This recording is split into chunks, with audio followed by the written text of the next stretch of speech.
In the farthest reaches of our ancient past, shadows of forgotten empires still murmur beneath millennia of dust.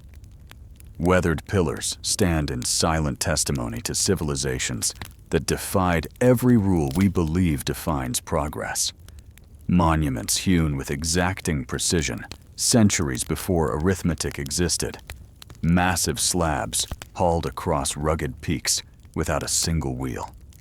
Cryptic engravings carved by nameless hands hint at technologies and wisdom lost to time.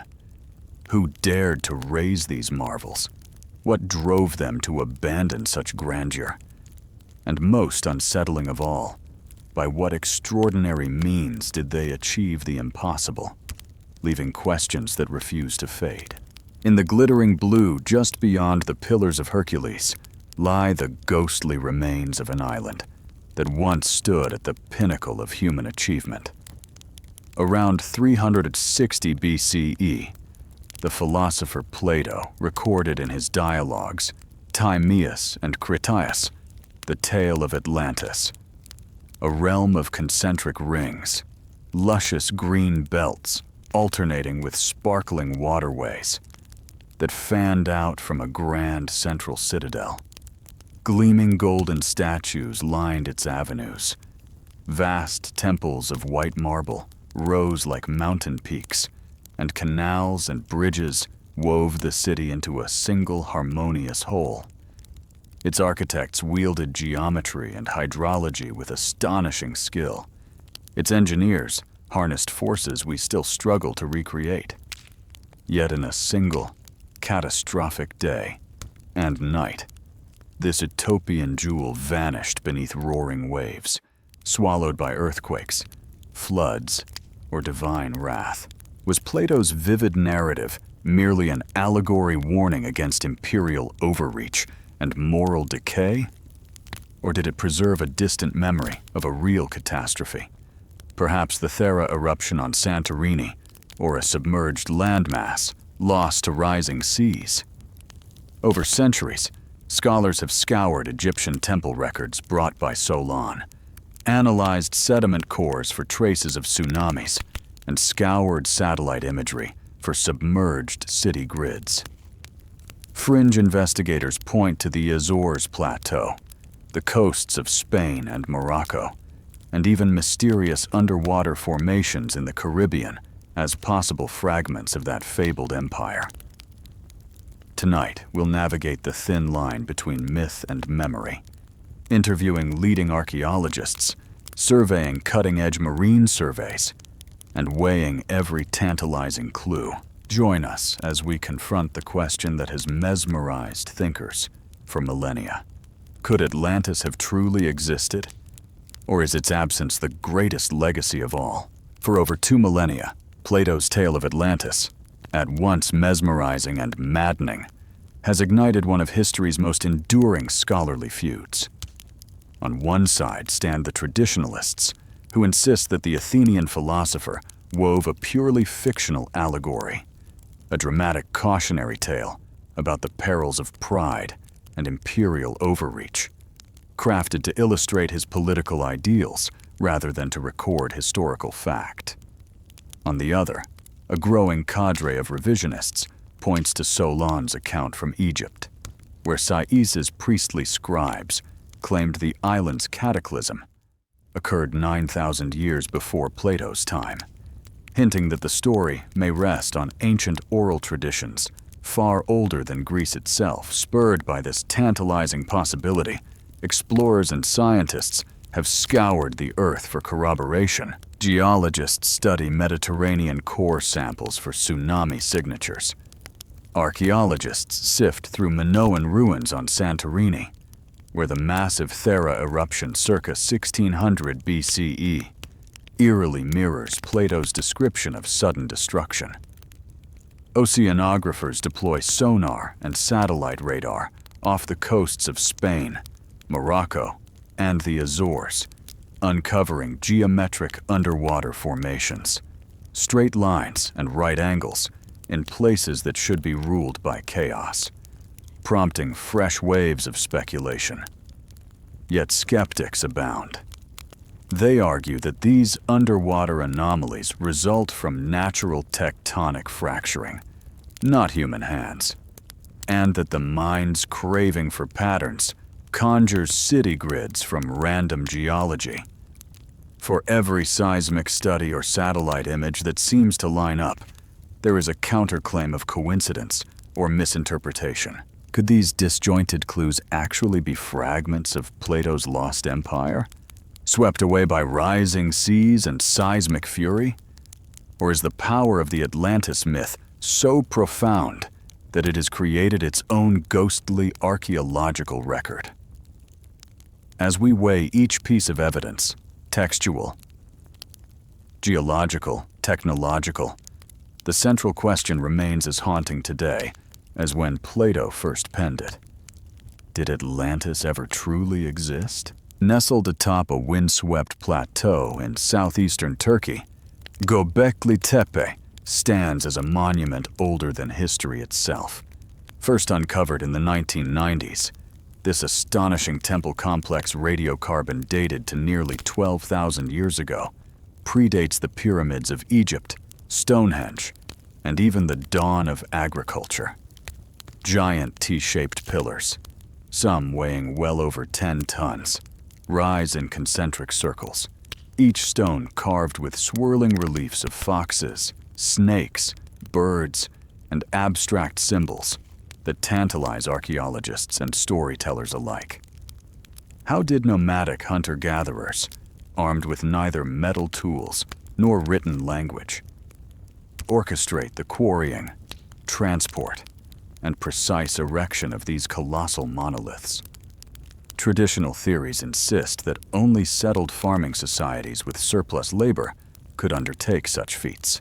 Yet Göbekli Tepe suggests the opposite, that early humans first organized around shared beliefs and ritual practices, gathering seasonally to build extraordinary sanctuaries that later gave rise to true civilization. Today, researchers have only examined a fraction of the site's dozens of stone enclosures. Among the most mysterious is Pillar 43, often called the World Pillar, whose panels depict a procession of creatures beneath a disk some interpret as an astronomical calendar, or perhaps a warning of a comet strike long ago. Other carvings hint at ritual codes and proto-writing systems that challenge our understanding of prehistoric cognition. Was Göbekli Tepe the birthplace of organized religion, a neutral ground for distant tribes, or a message encoded by ancient visionaries anticipating the cycles of the cosmos? Fringe scholars even propose lost technologies, sound vibrational tools or chemical stone softening techniques, as the means to fashion and position these stones with uncanny precision. Whatever the truth, Göbekli Tepe endures as a silent dare to historians, to rewrite the story of humanity's origins and to dig ever deeper into the buried chapters of our shared past. Across the scorched plains of the ancient Indus Valley rise the twin marvels of Harappa and Mohenjodaro, urban landscapes so advanced they rival our modern cities. Laid out in perfect grids, their streets were flanked by multi-story brick homes, communal bathing complexes, and covered drainage systems that carried wastewater away from every neighborhood. Standardized weights and measures hint at meticulous trade networks stretching to Mesopotamia, while artisans crafted delicate seals, beads, and pottery that speak of sophisticated tastes and cultural exchange.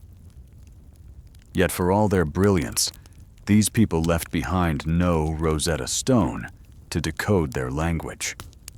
Tiny inscriptions in soapstone and terracotta, rarely more than 4 or 5 characters, remain tantalizing puzzles. Some scholars believe these symbols served only as merchant marks or ritual tokens. Others argue they encode a full writing system, lost when the civilization abruptly vanished around 1900 BCE. What caused such a sudden collapse? climate shifts altering river courses, internal political turmoil, or perhaps a deadly epidemic? And when the cities fell silent, did their script perish alongside them, burying the story of the Indus people forever? Tonight, we sift through each seal, sunken roadway, and artisan's tool to ask, what secrets lie hidden in the silent stones of Harappa and Mohenjodaro? Deep in the uncharted green ocean of the Amazon, a legend sleeps beneath tangled vines and hidden waterways. The Lost City of Z. In the early 20th century, British explorer Percy Fawcett became obsessed with reports of an advanced civilization buried under the jungle's dense canopy. Armed with fragments of ancient manuscripts and whispers from indigenous storytellers, he ventured into the swampy heart of South America in 1925, determined to prove that a grand metropolis once flourished beyond the reach of European maps.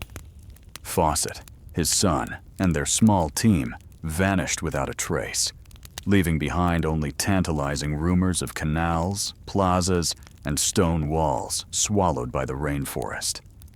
For decades, academia dismissed Z as the stuff of romantic fantasy.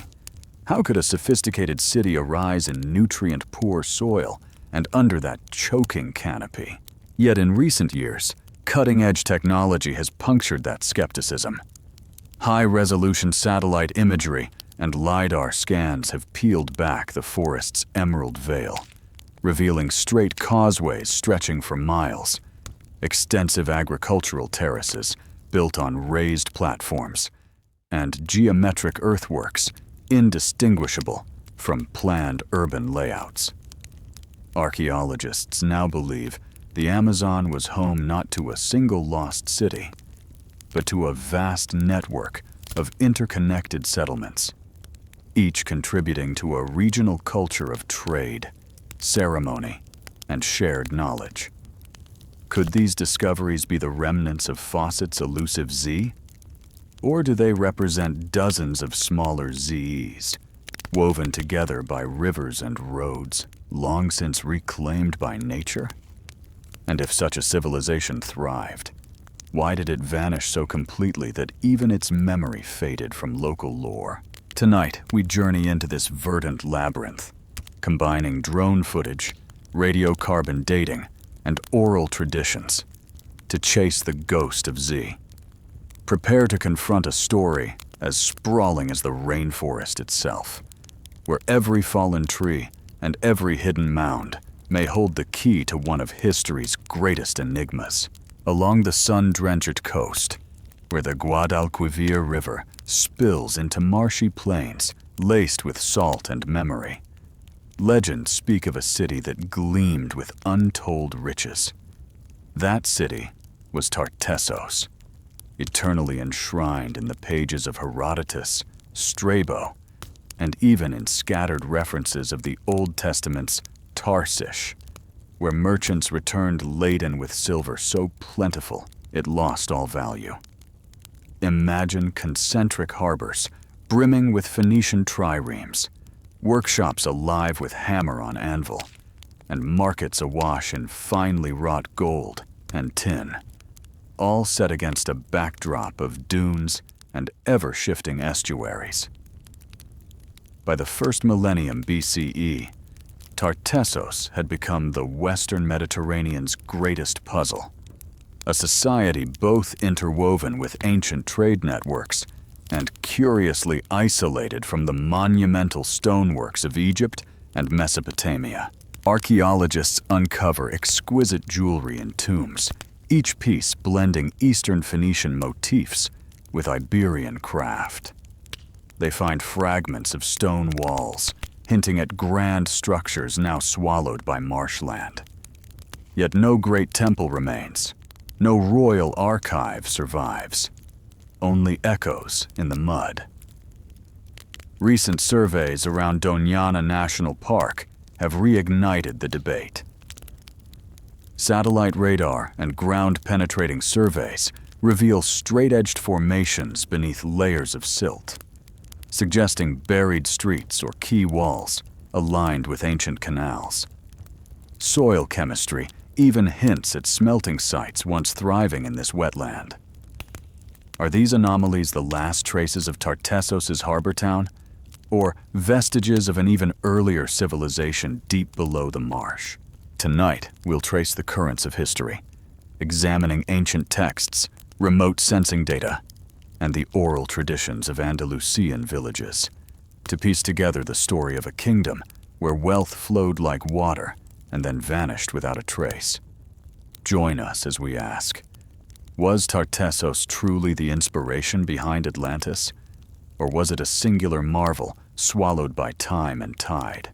Southwest of Cairo, beyond the grandeur of Giza and the bustle of the Nile, lies a silent plain near Hawara. Once the site of a structure so vast that ancient travelers claimed it outshone the pyramids themselves.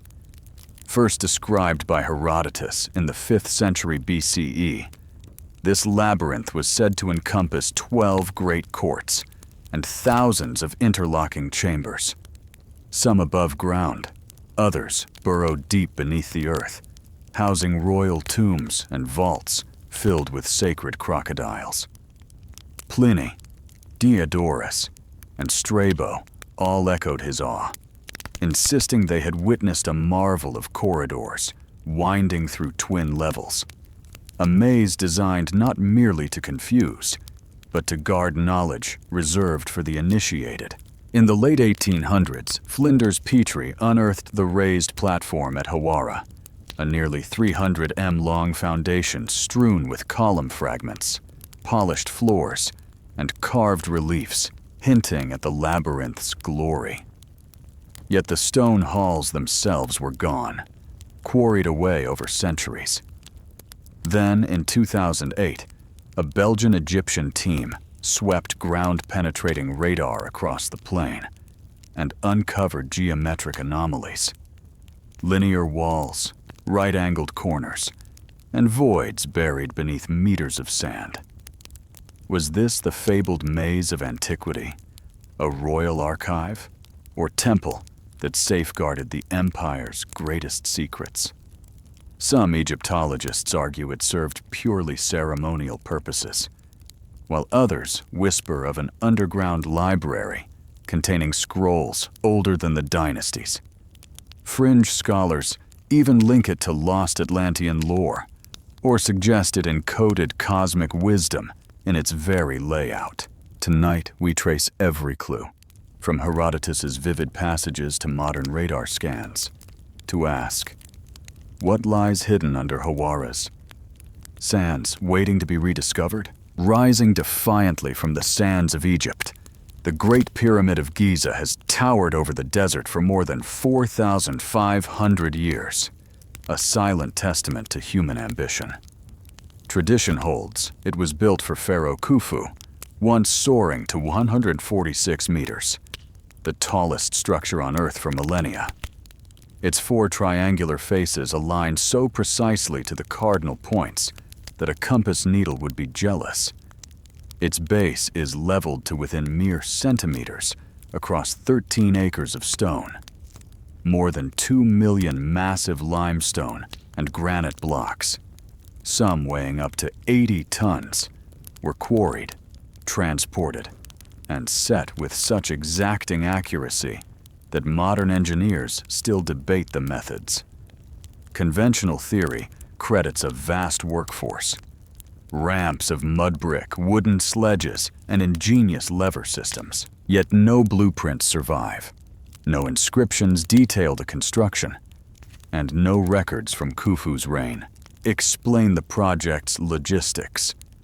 The monument speaks in silence, its polished corridor and hidden shafts offering only new puzzles. Inside, the grand gallery lifts the eye upward on a steep, corbelled vault. The king's chamber lies beyond, lined floor to ceiling with flawless red granite brought from quarries hundreds of kilometers away. Above it, relieving chambers dissipate immense weight. Yet their true purpose structural or symbolic, remains hotly debated. In recent years, muon tomography revealed a mysterious void at least 30 meters long above the gallery, an empty space that defies explanation. Some propose the pyramid encodes cosmic constants, p, f, the speed of light, while others see it as an ancient observatory, a celestial calendar carved in stone. Fringe theories whisper of energy devices, lost technologies, even hidden libraries of arcane knowledge. As we stand before this last surviving wonder of the ancient world, we must ask, how was the impossible achieved? And what secrets does Giza still guard beneath its silent stones? Perched high above the ancient capital of Cusco, where the Andean winds whip through thin mountain air, lies Sacsayhuamán, a fortress of stone that defies comprehension. Carved from colossal limestone boulders, some tipping the scales at over 100 tons, its walls curve in majestic zigzags atop a sprawling hillside.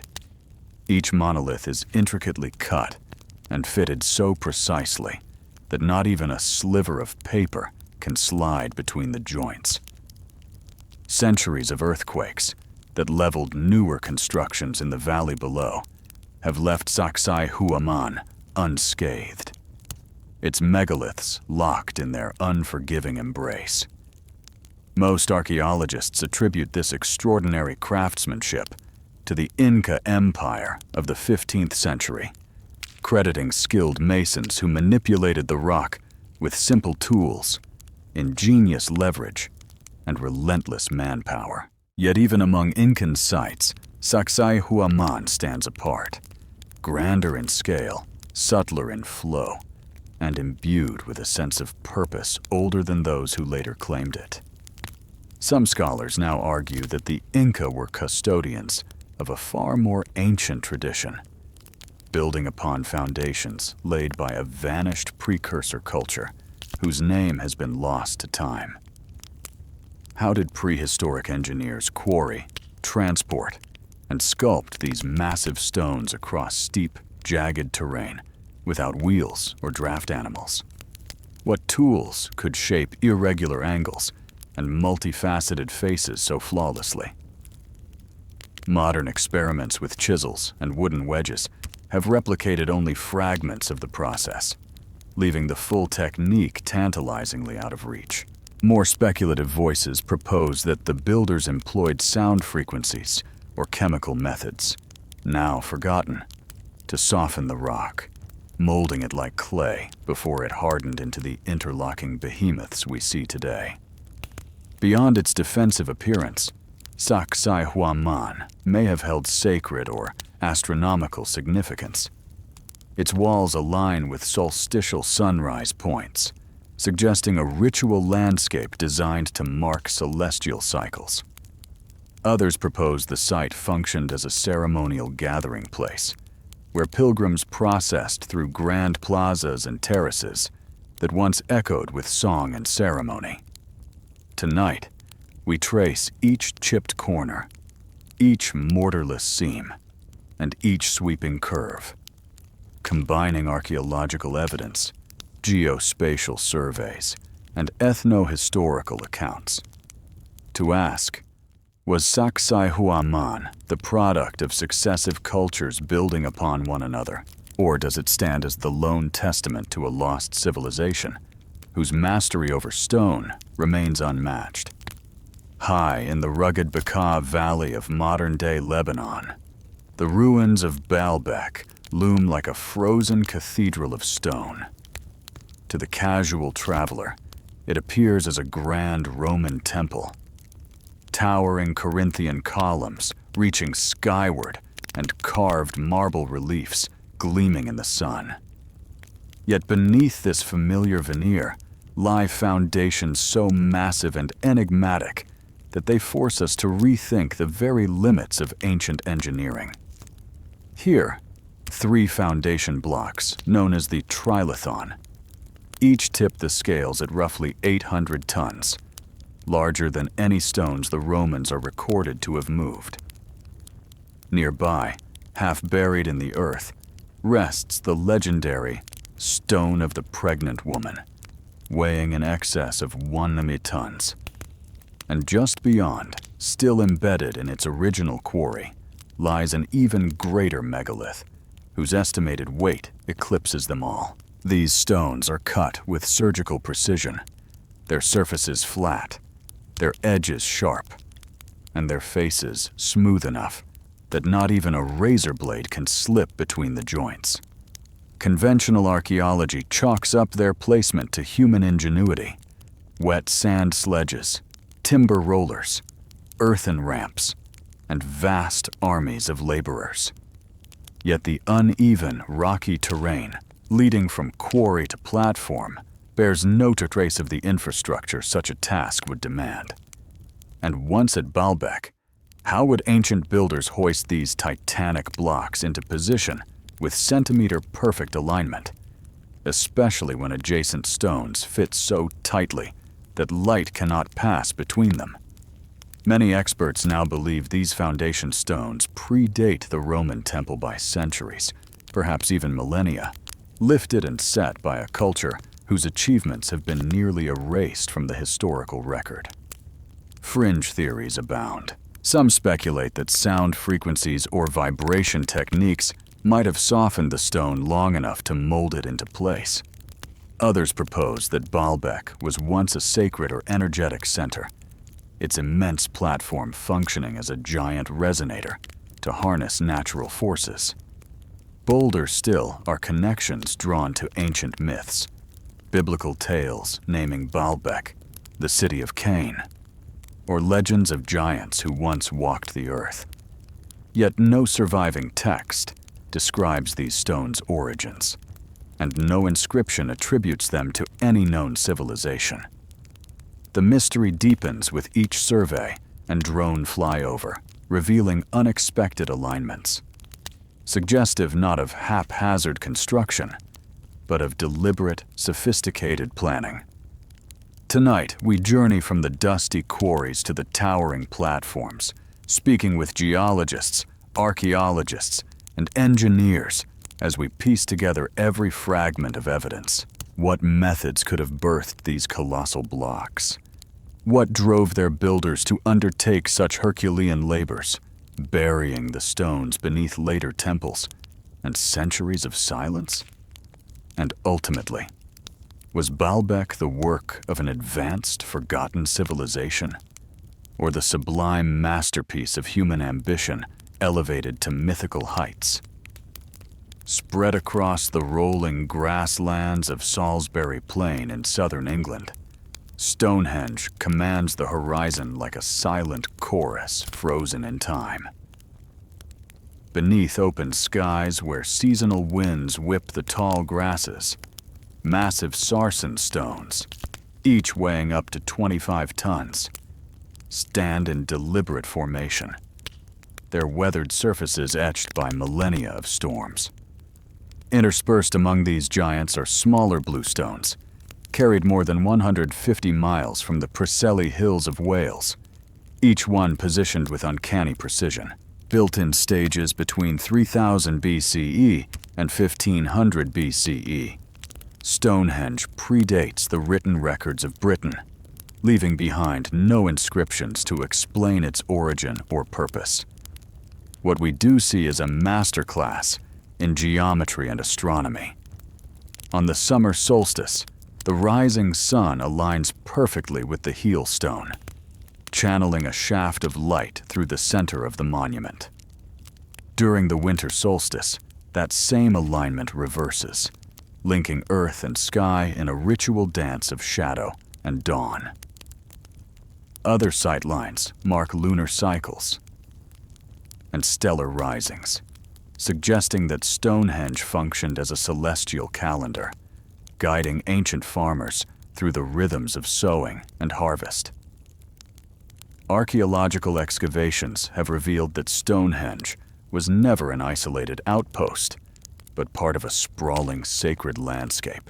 To the northeast lies Durrington Walls, once a grand timber circle where thousands gathered for feasts, as evidenced by massive hearths and discarded animal bones.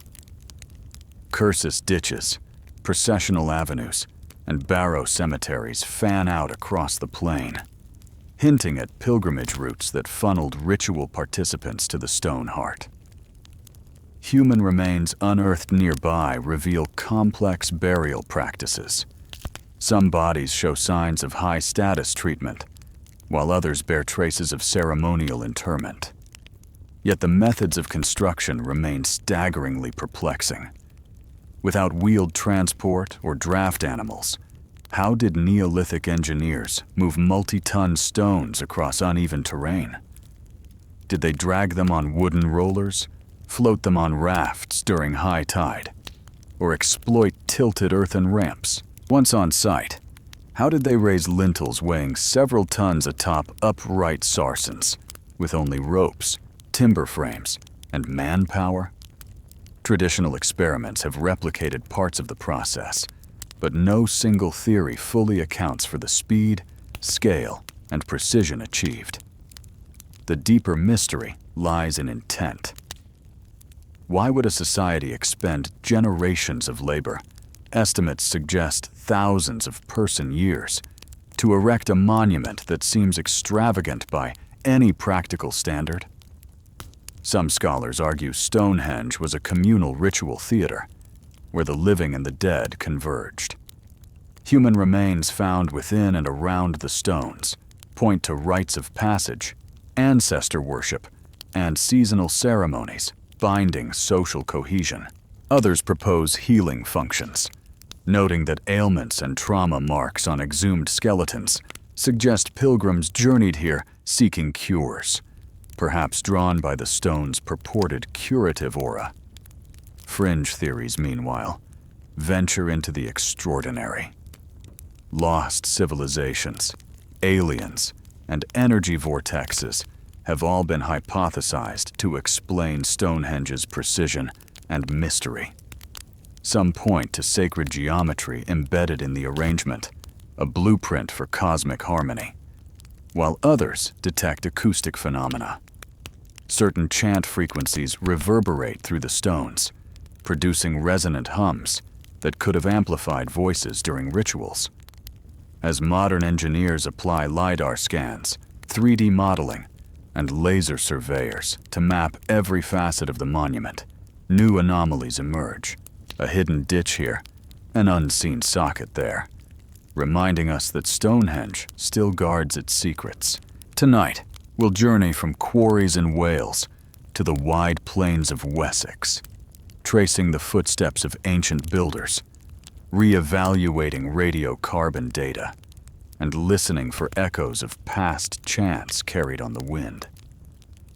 What motivated our ancestors to shape these stones into a cosmic stage?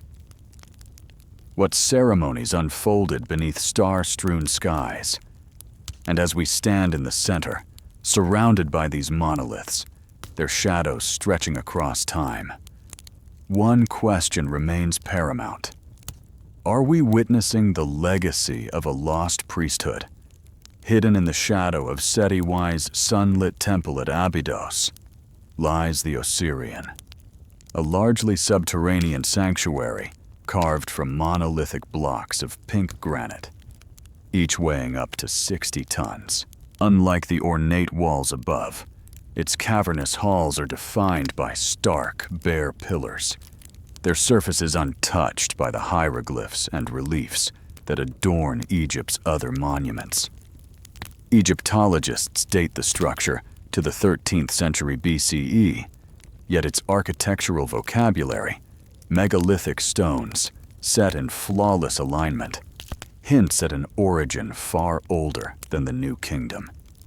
In 2008, a joint Belgian-Egyptian team swept ground-penetrating radar across the site, unveiling vast corridors and rectilinear voids buried beneath meters of sand. These hidden chambers evoke the idea of an underworld palace, perhaps a symbolic tomb for Osiris himself, echoing mythic journeys to the realm of the dead. But who first erected this austere hall? Was it Seti's artisans repurposing an ancient cult precinct? Or did a pre-dynastic civilization build it as a seat of secret rites? Adding to the enigma is the lightly carved flower of life motif etched on one pillar, an intricate geometric pattern that modern mystics claim encodes cosmic truths. Yet no contemporary text explains the Osirian's function or provenance. Over centuries, its stone was quarried for other projects, its history almost lost, only to be resurrected by chance discovery. Tonight, we'll descend into the Osirian's shadowy chambers, examining survey data, consulting architectural experts, and exploring ancient texts to unravel this riddle of buried stone. Why was the Osirian hidden beneath desert sands? What sacred secrets did its builders intend to conceal? And could it be the last echo of a civilization erased from Egypt's own chronicles? Far off Japan's southern coast, near the remote island of Yonaguni, lies a sunken enigma that challenges the boundary between nature and lost civilization. In the mid-1980s, deep-sea divers mapping coral reefs stumbled upon a vast underwater formation of sandstone terraces rising from 25 meters below the surface. At first glance, it appears as a submerged ziggurat. Broad, flat platforms climbed by straight-edge steps, angular walls meeting in perfect right angles, and colossal blocks aligned with startling symmetry. Geologists insist these features are simply the sea's artistry. Natural fracturing, fault lines, and millennia of wave erosion sculpting straight edges in a seismically active region. Yet marine geologist Masaki Kimura, who spent years documenting the site, argues otherwise. He points to what seem to be man-made roads, retaining walls, and carved symbols embedded in the rock. Evidence he believes could not arise from geology alone. Could this have been part of a coastal city, erected over 10,000 years ago, when sea levels lay far lower and ancient peoples roamed these now submerged lands? If so, the Yonaguni monument would predate Mesopotamia and Egypt, rewriting the timeline of human achievement. Yet no tools, no pottery shards, no skeletal remains have ever emerged from the depths. Only the precise angles and tiered design that beckon speculation. Is this the product of pareidolia, our tendency to see order where none exists? Or might it be the last vestige of a forgotten culture swallowed by rising seas at the end of the last ice age? Tonight, we dive into the evidence, from seismic surveys and underwater photography to local legends of vanished kingdoms, to confront a question as deep as the ocean itself. Is Yonaguni a natural marvel, or the ghost of an ancient city, eternally drifting between myth and reality? High on the sun-baked slopes of the Sahyadri Hills, just outside the quiet town of Ellora, stands the Kailasa Temple, an architectural marvel not built, but excavated from living rock. Carved straight downward from a single monolithic basalt cliff, this freestanding shrine rises like a colossal sculpture, its pillars, courtyards, and shrines hewn with almost surgical precision. Archaeologists estimate that more than 200,000 tons of stone were removed by hand, revealing an ornate palace devoted to Shiva, complete with flowing columns, winding stairways, and detailed reliefs that celebrate gods, animals, and mythic scenes. Conventional historians credit the 8th century Rashtrakuta king Krishnadevas, whose inscriptions commemorate the temple's commission, for mobilizing vast numbers of artisans and laborers. Yet here, the conventional timeline strains credulity. Some modern engineers calculate that, even with a dedicated workforce, carving such a complex structure from top to bottom would have taken centuries. Legend insists it was completed in just 18 years. Can we reconcile these conflicting accounts? Or must we imagine lost methods beyond our ken? Every surface of Kailasa bristles with detail. Elephants support massive beams, dancing deities curve around pilasters, and the cavernous interior echoes with the interplay of light and shadow. No mortar, no seams. Each element emerges from the same bedrock, as if the mountain itself had dreamed this temple into being. How did ancient craftsmen plan a project of such scale without blueprints, scaffolding, or metal tools? Was there an oral tradition of geometry and engineering now vanished?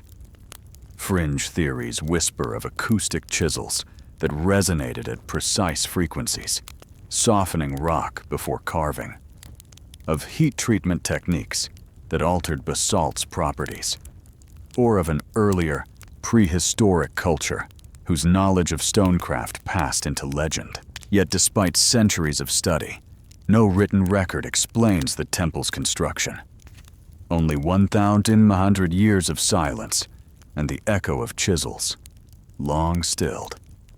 Tonight we descend into Kailasa's shadowy corridors, guided by 3D laser scans, structural analysis, and local folklore. What drove ancient builders to remove an entire mountaintop for devotion?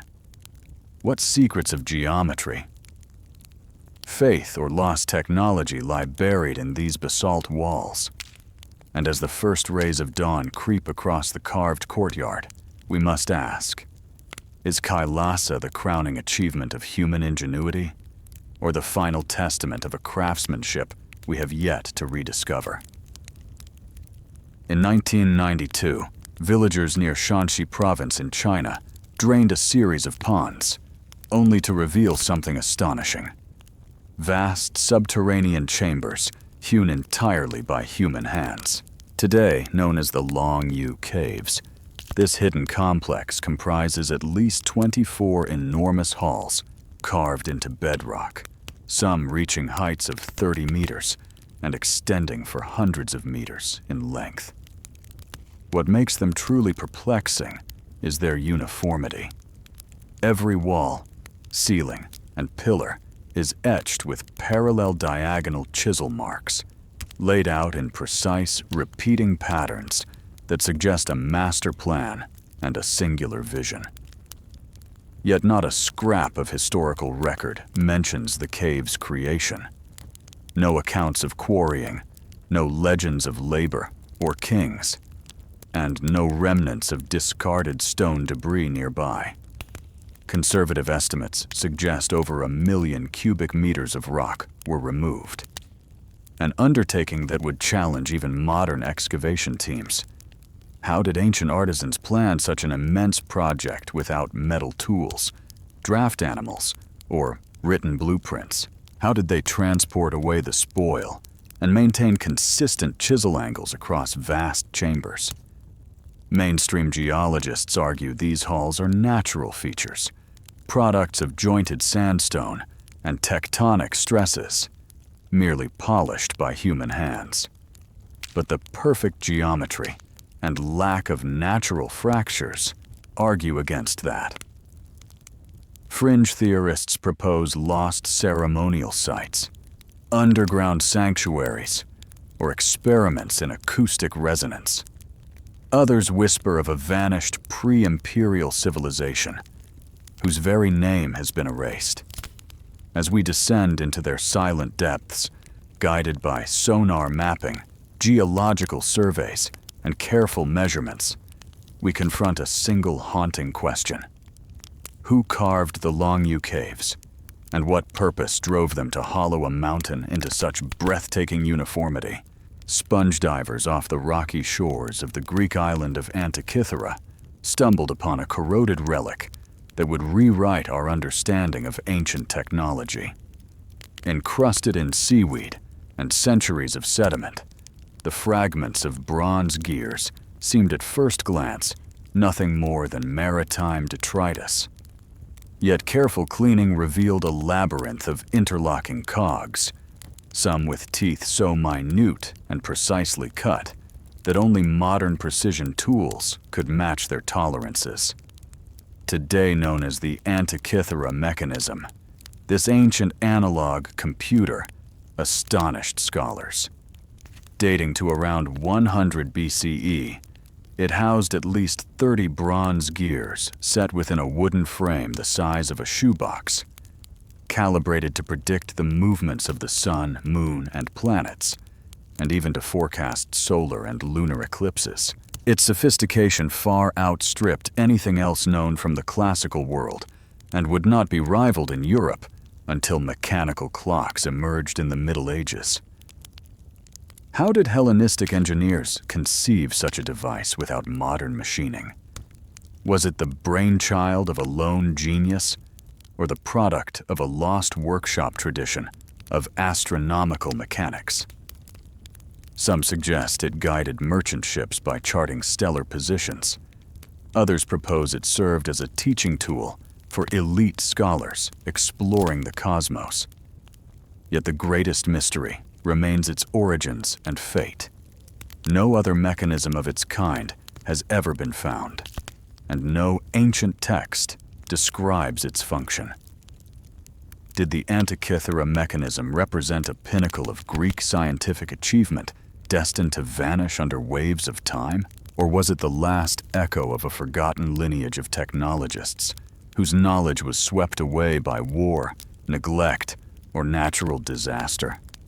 Tonight, we piece together every fragment, examining X-ray scans, gear geometry, and Hellenistic treatises, to ask, was this device an anomaly or a window into a lost era of mechanical brilliance? Just beyond the bustling streets of modern Baghdad, in the arid plains of Mesopotamia, archaeologist Wilhelm Koenig made a discovery in 1938 that would upend our assumptions about the dawn of technology. While cataloging commonplace pottery from a Parthian site near Kujut Rabu, he uncovered a simple clay jar, nothing remarkable at first glance. But cradled within its clay walls lay a curious assembly, a small copper cylinder encasing an iron rod, sealed with a plug of organic resin. This unassuming combination of materials, copper, iron, and a plant-based sealant, would soon earn the moniker the Baghdad Battery. Early tests revealed that when the jar was filled with an acidic liquid, such as grape juice, vinegar, or fermented wine, the two metals reacted to produce a steady but gentle electrical current. In effect, it was a rudimentary galvanic cell capable of delivering enough voltage to drive modest electrochemical processes. The implications were staggering. If this device truly functioned as a battery, it predates Alessandro Volta's 1800 invention by more than 2 millennia, suggesting that Parthian-era craftsmen might have harnessed electricity for practical or ceremonial purposes.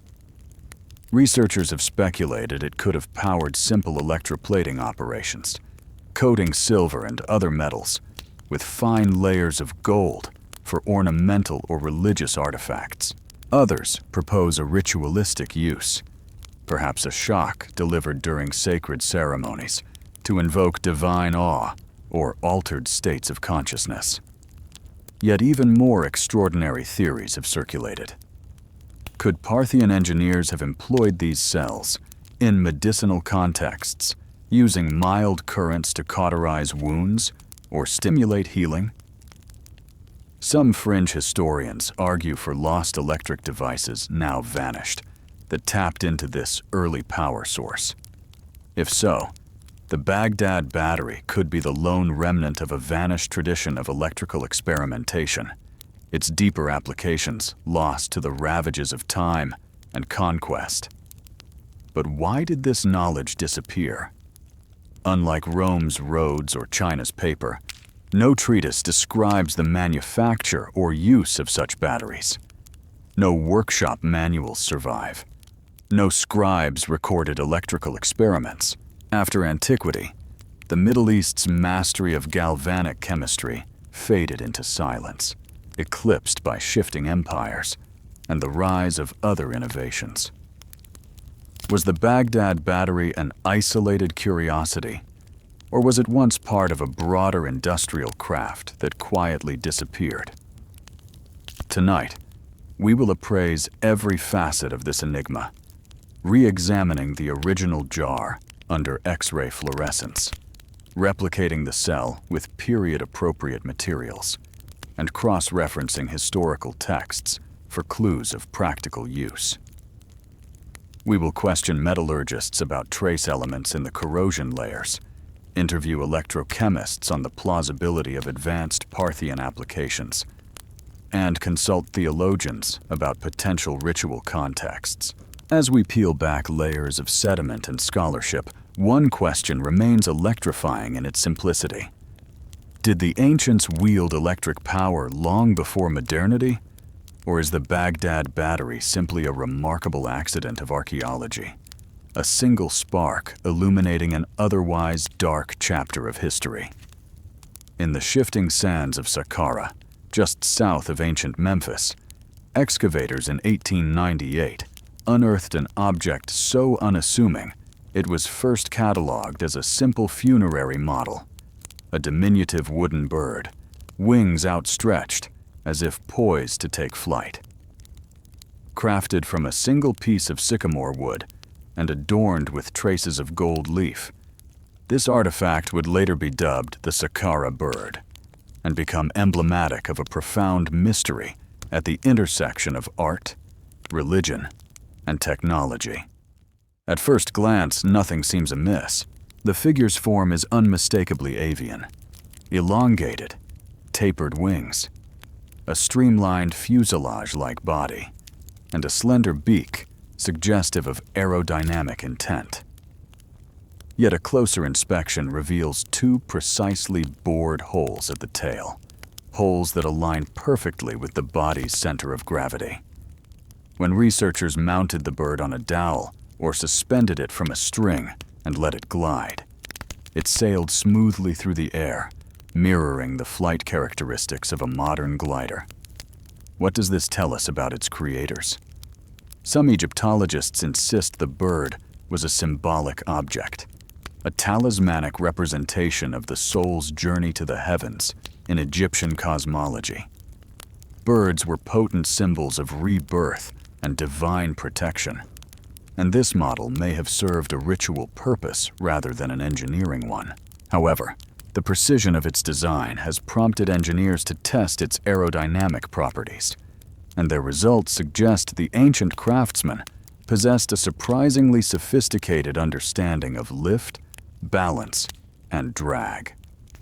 Could the Saqqara bird be the remnant of an experimental prototype, a distant precursor to the gliders that would not reappear until millennia later? Fringe theorists propose that a forgotten school of Egyptian inventors may have tested simple flying models, teaching apprentices the fundamentals of flight long before the Wright brothers. If true, it casts Egypt's Middle Kingdom not only as a center of spiritual and artistic innovation, but also as a crucible of early aeronautical experimentation. Yet no papyrus scroll describes runway tests, and no workshop tools or records of flight exist. The bird stands alone, a silent enigma in the museum's glass case. What if this statuette represents a fleeting moment when art and science merged in the desert sands, and then vanished with its makers? As the Saqqara bird rests, wings poised in stillness, it beckons us to revisit our assumptions about ancient ingenuity and to ask, did the Egyptians once toy with the idea of flight? And can a simple wooden model still carry us back to their forgotten skies? High in the remote peaks where China meets Tibet, a circle of mystery lies hidden within a series of limestone caves, the Drupa Stones. Unearthed in 1938 by a team led by Dr. C. Putti, these flat, round discs, no larger than a dinner plate, bear spiral grooves that wind inward like a maze, each line etched with symbols unlike any known script. According to local lore, they were left behind by a tribe called the Drupa, whose ancestors spoke of visitors from the stars and an ancient exile that settled in these high caverns. At first glance, the stones seem inert, mere curiosities carved by unknown hands. Yet when researchers rotated them under light, the grooves cast shadows that hinted at pictograms, as though the stones themselves were designed to transmit a silent language. Early attempts to translate the spirals found no match in any human writing system, igniting speculation that they might encode star charts or extraterrestrial coordinates. Some have even proposed that the discs map constellations visible only from other worlds. What makes the mystery deeper is the material composition. Tests reveal an unusual alloy, quartz mixed with trace metals not native to the region, suggesting that the stones were not forged from local rock. Their polished surfaces and perfect circularity imply a level of craftsmanship far exceeding what is attributed to Neolithic artisans. And yet, no other artifacts of similar composition have ever been recovered nearby. Mainstream archaeologists caution that the Drupa stones may be a modern hoax, an elaborate creation mixing local myth with outside intrigue. But eyewitness accounts speak of cave paintings depicting pale-skinned, large-headed beings arriving in disc-shaped craft, meeting with Drupa elders under torchlight. When these images are compared side by side with the spiral grooves, the resemblance is uncanny, as though the stones functioned as both a record and relic. Could we be looking at the vestiges of an ancient visitation? Fringe theorists argue that the Drupa stones are relics of an early cosmic encounter, a silent treaty between human tribes and star travelers. Others suggest they encode wisdom, perhaps a proto-linguistic system that preceded human writing entirely. Yet without a bilingual key or corroborating inscriptions, the spirals remain stubbornly closed to interpretation. Tonight, we delve into every fragment of evidence, examining metallurgical analyses, herb ink impressions of the cave art, and the oral histories passed down by the Himalayan villagers. We'll compare satellite surveys of the cave network to patterns in the sky, and we'll let linguists test the stones under ultraviolet light for hidden pigments. As we piece together the Drupa's legacy, one question emerges above all. Are these discs the footprints of celestial visitors? In the summer of 1934, a Texas couple wading through a creek bed near London, Texas, uncovered something astonishing. The head of what looked like an ordinary rock, until they pried it free and revealed a wooden hammer still embedded in ancient limestone. At first glance, it seemed an oddity, but close inspection proved it was no mere stone. The hammer's ferrule and handle, though weathered, retained the grain of sycamore wood, while its iron head lay remarkably sharp, as if forged yesterday rather than 500 million years ago. What sent local geologists and historians into a fervor was the hammer's geological context. It lay in a strata identified as Cambrian, rock deposited some 500 million years before our species ever appeared. How could a crafted tool, a hallmark of human industry, be entombed in stone that predates even the earliest multicellular life? Modern metallurgy and archaeology say metal tools emerged only in the Bronze Age, roughly 5,000 years ago. Mainstream scholars explain the London hammer away as an intrusive artifact, a modern hammer dropped into a crack that gradually filled with mineral deposits and calcified into the limestone. Yet this theory strains belief when confronted with the hammer's astonishing preservation. The iron head shows minimal rust, even though it rested in porous, mineral-rich rock for untold millennia. Its wooden handle bears tool marks matching advanced carpentry far beyond any primitive implement. Could this be a lonely relic of a lost prehistoric culture, whose existence has been scrubbed from our records? Or might it be the product of an unknown visitor, perhaps an ancient explorer, possessing technology we cannot fathom? Some fringe researchers speculate that the hammer points to a vanished civilization that mastered metallurgy long before history's dawn, only to be erased by cataclysm. Tonight, we re-examine every facet of the London hammer. We analyze tool mark patterns under scanning electron microscopy, test metal composition via X-ray fluorescence, and revisit local flood legends that might explain its burial. As we sift through evidence, one question endures. Is the London hammer an implausible anomaly, or proof that our story of humanity's origins is far from complete? Buried within the shadowy sanctum of the Temple of Hathor at Dendera lies an ancient carving that has baffled historians, engineers, and conspiracy hunters alike. Etched high on the dimly lit ceiling of one inner chamber, the scene depicts two priests grasping what appears to be a glowing lamp, an elongated, bulb-shaped vessel connected by a sinuous coil that some see as a cable. Around it, serpentine lines and vegetal motifs intertwine, giving the impression of a power source suspended in ritual embrace. At first glance, this relief might be dismissed as a purely symbolic representation of Ra, the sun god, or an allegory for divine illumination. After all, Egyptian art teems with stylized sun discs and serpents symbolizing life-giving light. Yet the uncanny resemblance to a modern incandescent bulb, with its clear body, distinct filament area, and supporting cord, has fueled persistent questions. Did ancient Egyptian priests harness electrical phenomena millennia before our textbooks record its discovery? Mainstream Egyptologists maintain the carving is metaphorical.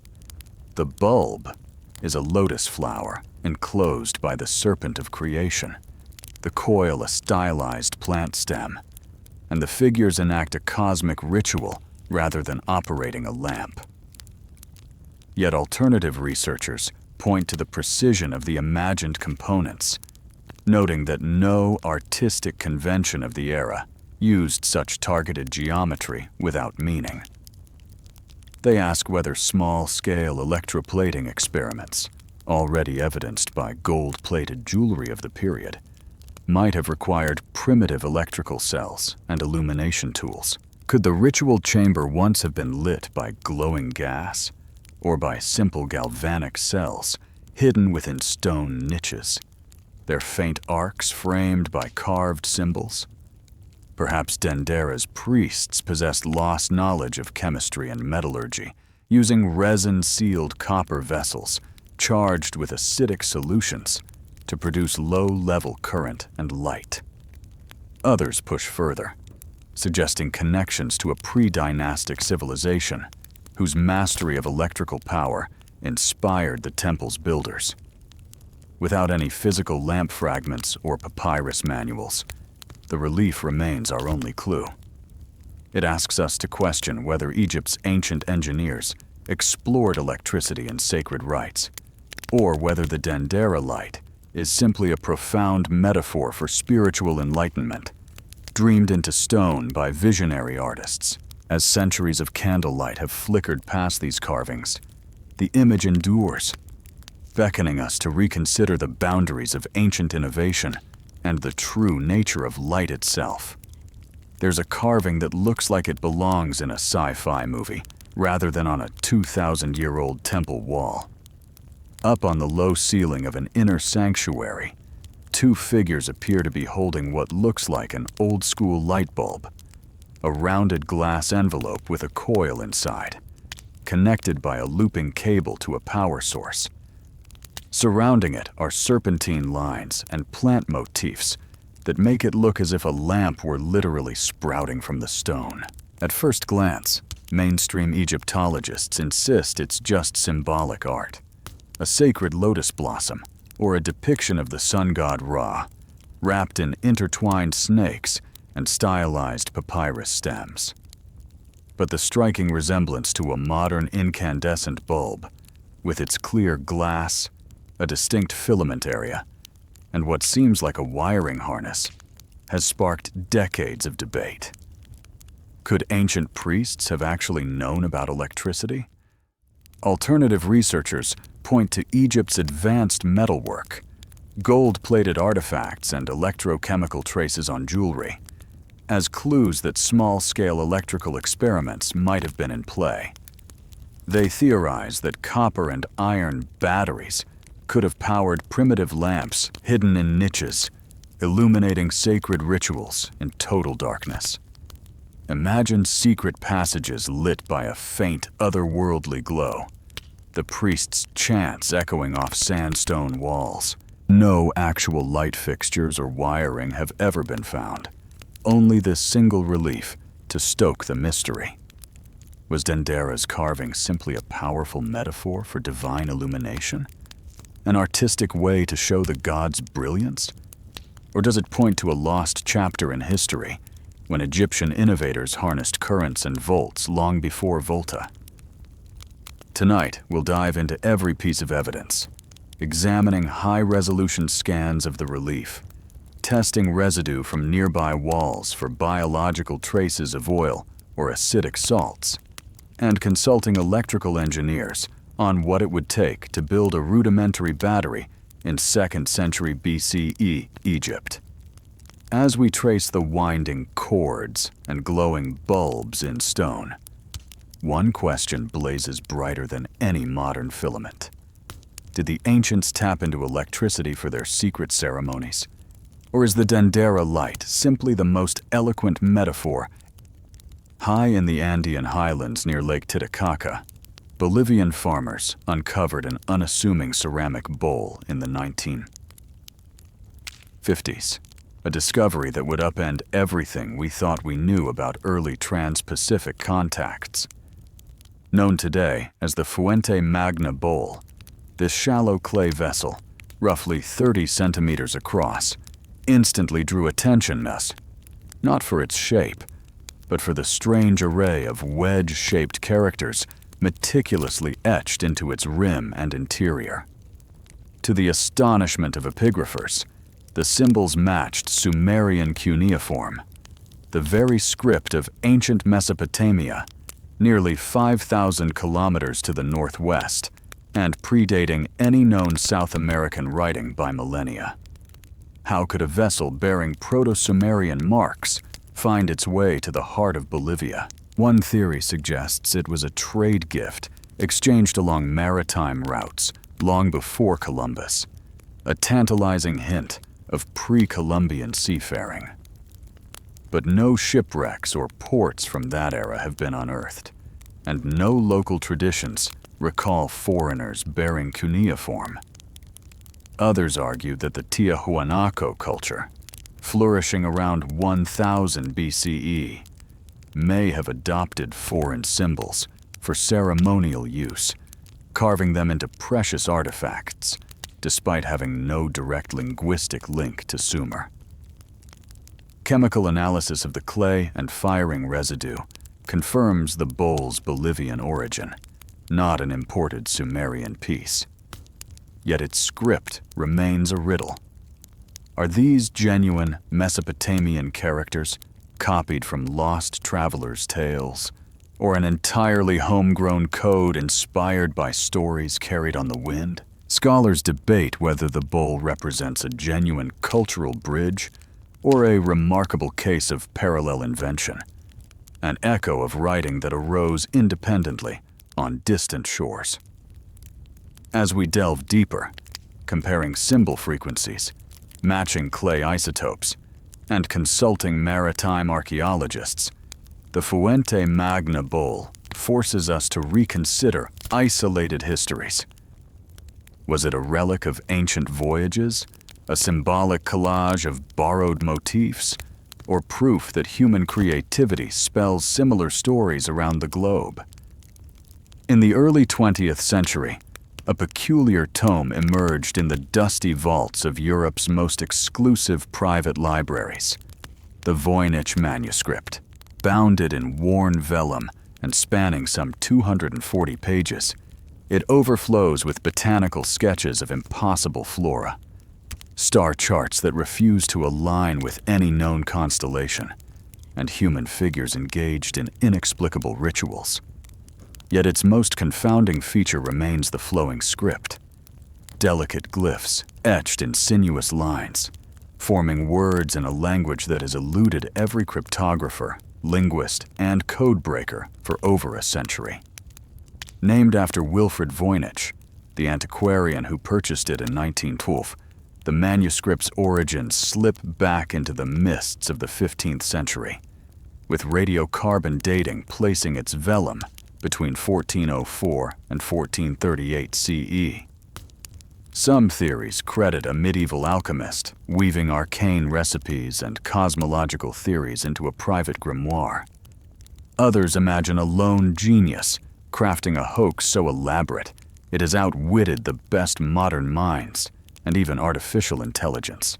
The botanical pages display plants with twisting stems and hybrid blossoms, part cactus, part mushroom, while its astronomical folios depict suns and moons orbiting elliptic paths that betray no earthly system.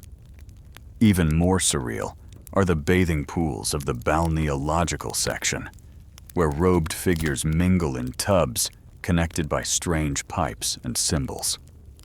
Was the Voynich manuscript a manual for forgotten healing arts, a coded alchemical diary, or perhaps an extraterrestrial communique encoded for human eyes? The lack of any Rosetta-style parallel text leaves us clutching at hypotheses. Yet the deeper mystery may not be what it contains, but why it was hidden, preserved, and passed down. An enigma in plain sight. As we peer at its unfathomable pages, analyzing pigment composition, computer-aided pattern recognition, and medieval cipher techniques, the Voynich manuscript challenges us with its silent refrain. Is this the key to a lost chapter of human knowledge, or a masterpiece of deliberate inscrutability? In 1838, Hungarian scholar Baron Gábor Rohanci unveiled an unassuming leather-bound manuscript that would baffle historians for generations. The Rohanc Codex. Composed of some 200 small pages, each leaf is filled with an entirely unknown script. Rows of enigmatic glyphs, some echoing medieval runes, others utterly unique, interspersed with bizarre illustrations. Knights in full armor stand beside fantastical beasts. Ritual scenes play out beneath symbolic architectures, and human figures wield objects that defy explanation.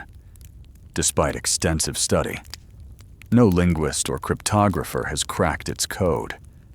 Paleographic analysis finds no resemblance to Latin, Cyrillic, or any Indo-European system, while statistical tests reveal patterns suggestive of grammar and syntax, implying a fully developed language or cipher.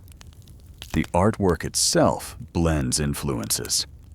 Some pages recall Central European medieval iconography. Others hint at Eastern motifs, as though drawn from a vanished cultural crossroads.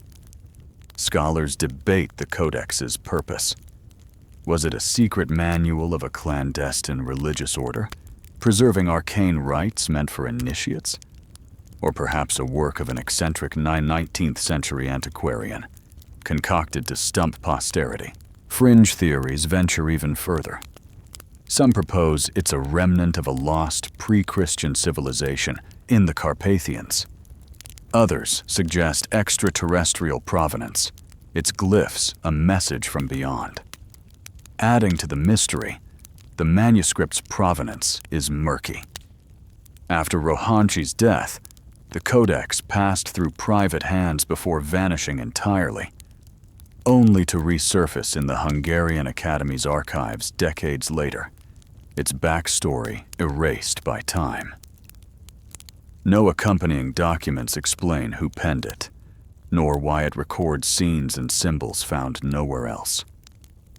Tonight, we'll pore over every detail, subjecting the ink to spectral analysis, mapping glyph frequencies with AI algorithms, and comparing illustrations to regional folklore and art. As we hunt for parallels in lost archives and test every speculative translation, one question remains at the heart of this enduring riddle. Is the Rohan's Codex the last testament of a forgotten culture, or the greatest literary hoax ever devised? Discovered in 1908 within the ruins of the Minoan Palace at Phaistos on Crete, the Phaistos disc remains archaeology's most tantalizing puzzle. Crafted from terracotta and measuring just 15 centimeters across, both faces of this circular tablet are stamped with 45 distinct symbols arranged in spirals that coil inward toward the center. Each impression appears to have been made with individual stamps, an early form of movable type, suggesting a deliberate, organized system rather than simple decoration. Unlike linear A or B scripts found elsewhere in Crete, the disc's glyphs bear no clear relation to known syllabaries or hieroglyphs. Scholars have proposed that it records a prayer, a hymn, or even a calendar marking agricultural or religious festivals. Others speculate it may be a game board or mnemonic device, its symbols encoding ritual steps or astronomical events. The precision of each stamped symbol and the uniformity of their spacing point to skilled craftsmanship and an underlying linguistic logic. Yet for over a century, every attempt at translation has ended in frustration. No bilingual Rosetta Stone exists. No parallel text has ever been unearthed. Some linguists apply computational analysis to find patterns, while others search for clue glyphs in frescoes and seals. Fringe theories evoke extraterrestrial messages or lost Minoan mathematics, but these ideas remain on the margins. Tonight, we examine every facet, from microphotographic analysis of stamp tool marks to 3D scans of the clay's curvature, and from comparisons with contemporary Anatolian symbols to Minoan ritual contexts. As we trace the disc's spirals and test each proposed reading, the central question endures: is the Phaistos disc a sacred script lost to time, or the greatest hieroglyphic mystery? Nestled within the tranquil estate of Shugborough Hall stands a marble slab that has confounded visitors for centuries. Carved into its surface is the inscrutable sequence OUOSVAV, framed by a larger relief known as the Shepherd's Monument, a pastoral scene of a staff-bearing figure encircled by cryptic emblems. At first glance, one might dismiss it as an ornamental flourish, a private family motto, a decorative nod to local lore, or even a sentimental mark left by the Anson family, who commissioned the monument in the 18th century. Yet the absence of any accompanying inscription or explanatory plaque has sparked enduring fascination. Why choose 7 isolated letters? And why arrange them without punctuation or clear syntax? Some historians propose that the carving encodes a personal message known only to the estate's original patrons. Others believe it conceals an alchemical formula or the coordinates to a hidden treasure. In the 19th century, occultists linked the cipher to the Knights Templar and the Grail legend, arguing that the letters point to esoteric truths preserved by secret societies. Modern cryptanalysts, trained in pattern recognition and computational linguistics, have pored over the sequence, searching for anagrammatic keys or steganographic layers. But all attempts at decryption have faltered. Even local folklore offers no clues beyond whispered tales of clandestine ceremonies held beneath moonlit arches. Tonight, we'll examine every plausible lead, reanalyzing the letter forms under high-resolution imaging, comparing them to contemporary cipher alphabets, and exploring archival records for lost correspondence referencing Osva. As we weave through scholarly debate, mythic speculation, and the silence of the stone itself, one question remains. Is the Shugborough inscription a private puzzle meant only for a chosen few, or a timeless enigma still waiting for the right key to unlock its secret? Off the windswept shores of Easter Island, amidst the silent stone moai, lies a far quieter mystery carved in wood, the Rongo Rongo script. In the mid-19th century, European adventurers stumbled upon a handful of Toromiro tablets, their surfaces covered in rows of elegant glyphs, human figures, birds, fish, boats, geometric patterns, and unfamiliar symbols. Arranged in slender columns, the signs read in alternating bostrapheden, left to right on one line, then right to left on the next, hinting at a deliberate writing system, not mere decoration. By the time missionaries arrived, no islander could recall how to read Rongo Rongo. Generations had passed, oral traditions fading, and with them, the keys to unlock the script. Linguists and cryptographers have since tried to map its 120 distinct glyphs, searching for recurring sequences that might correspond to names, dates, or ritual formulas. Some clusters appear alongside depictions of ceremonial platforms, suggesting religious use. Others cluster around boat motifs, possibly recording voyages or genealogies. Mainstream scholars tend to view Rongo Rongo as an elaborate mnemonic, an aide-memoire for chants and genealogies rather than full script. Yet the uniformity of the glyphs, the precision of their incisions, and the structured layout argue for a true writing system born in isolation on this remote Pacific isle. Tonight, we'll examine the latest breakthroughs, high-resolution imaging that reveals subtle tool marks, AI-driven pattern analysis, comparing glyph frequencies to Proto-Polynesian words, and experimental carvings to understand the skill required. As we trace the looping lines and enigmatic signs, one question endures. Was Rongo Rongo a lost language of kings and priests, or a poetic relic of a vanished literacy, forever undeciphered? Beneath a vast earthen mound near Xi'an lies what may be the greatest sealed wonder of the ancient world, the tomb of Qin Shi Huang, the first emperor of China.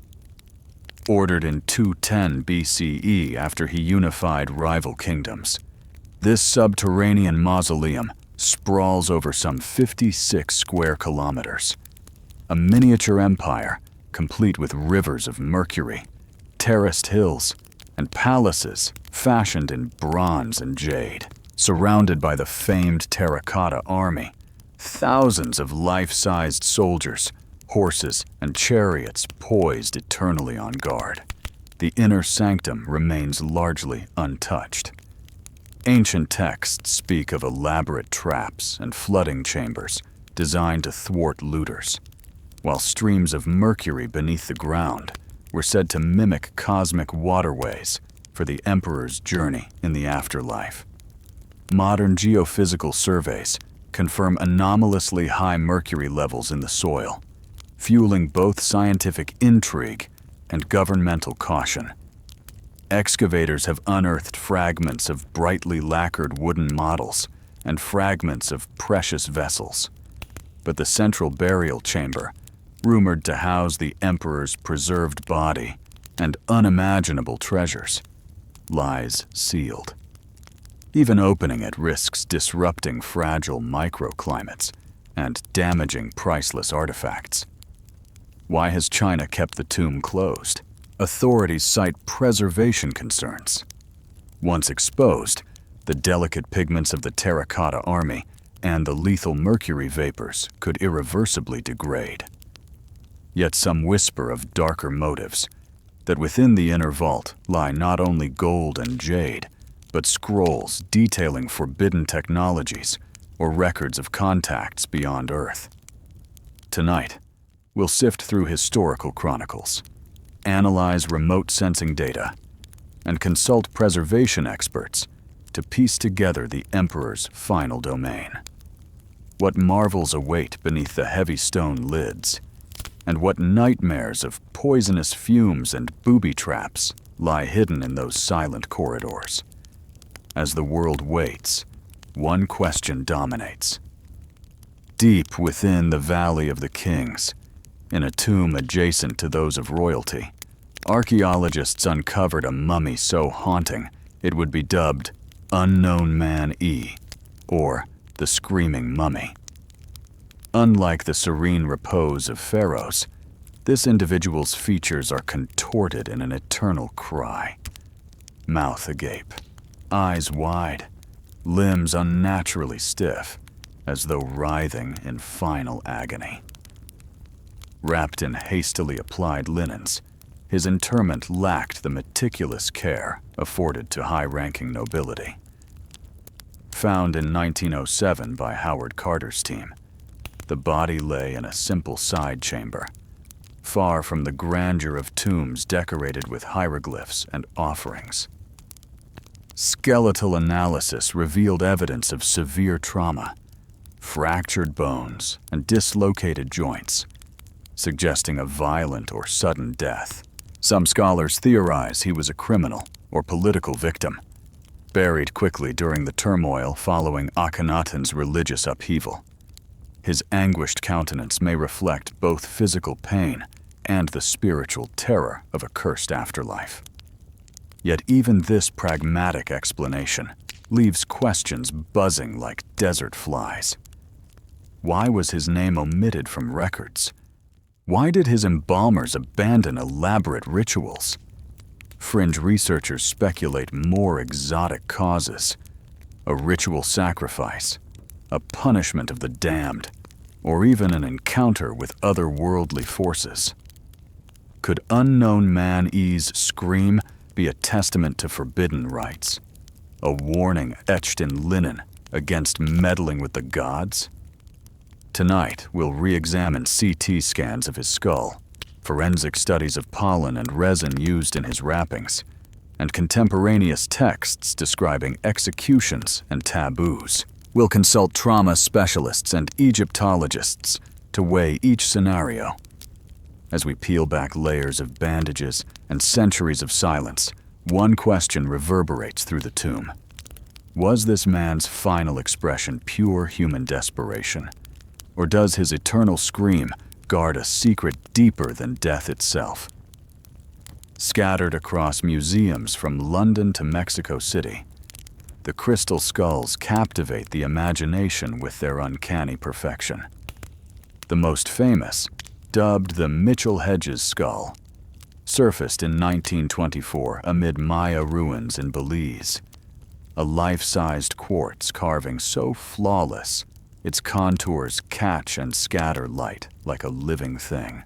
Each skull, whether the Smithsonian's, the Parisian Flower of Life, or private collections, seems too finely wrought for the tools of pre-Columbian artisans, its surfaces polished to a mirror sheen, and its features so anatomically precise that they defy simple explanation.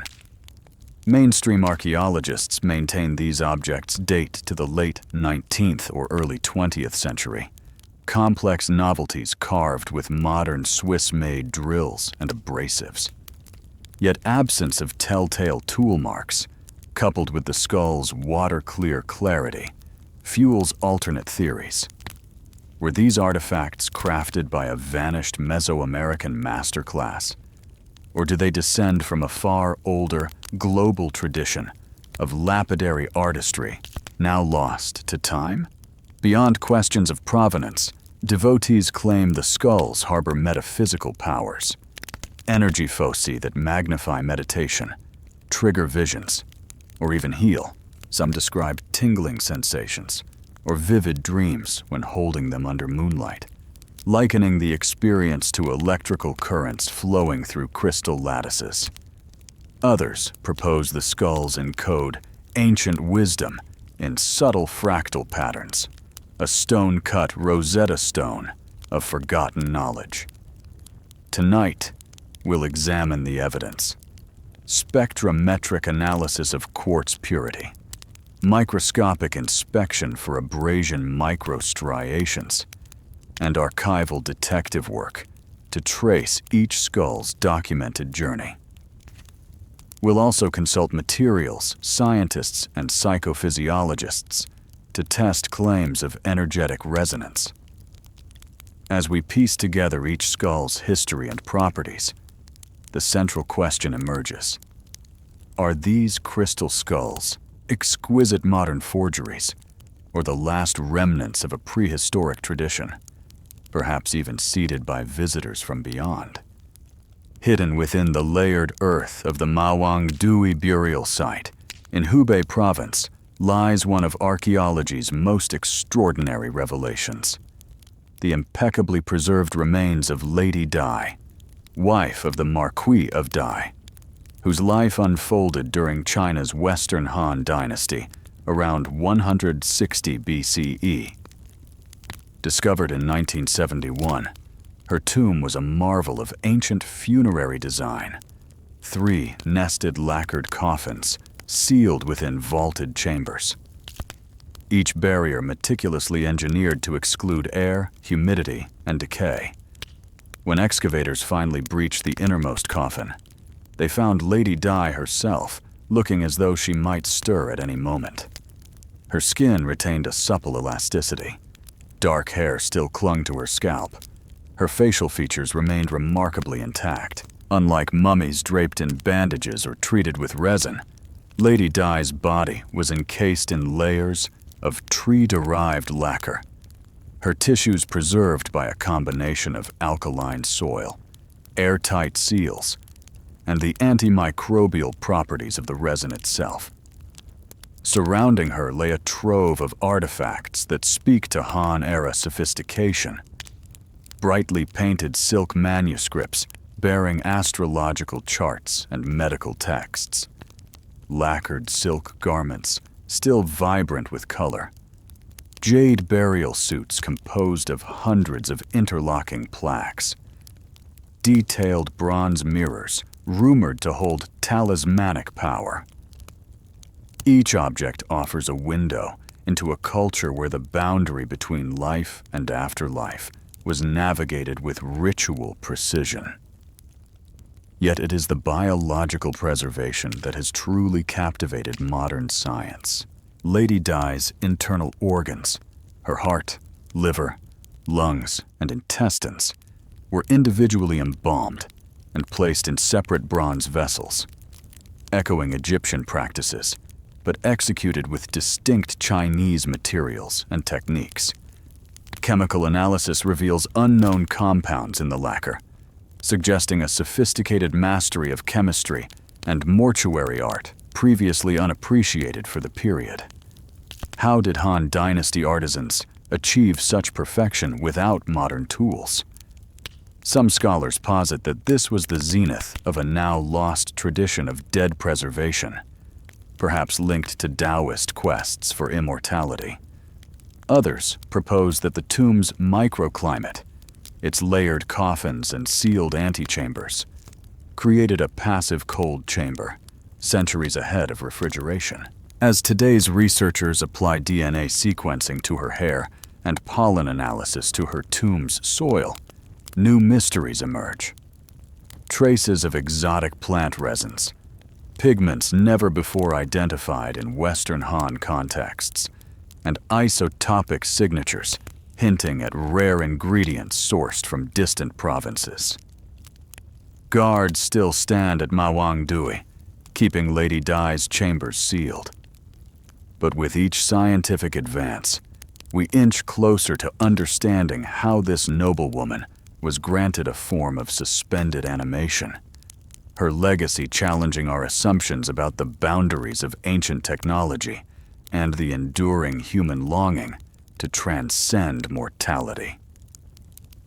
Deep beneath the sweeping sands of Peru's Nazca Desert lie burial chambers that challenge everything we thought we knew about ancient mortuary practices. Discovered in the early 2000s, the Nazca mummies emerged from rock-cut tombs near the coastal plains, their preservation aided by the region's arid climate.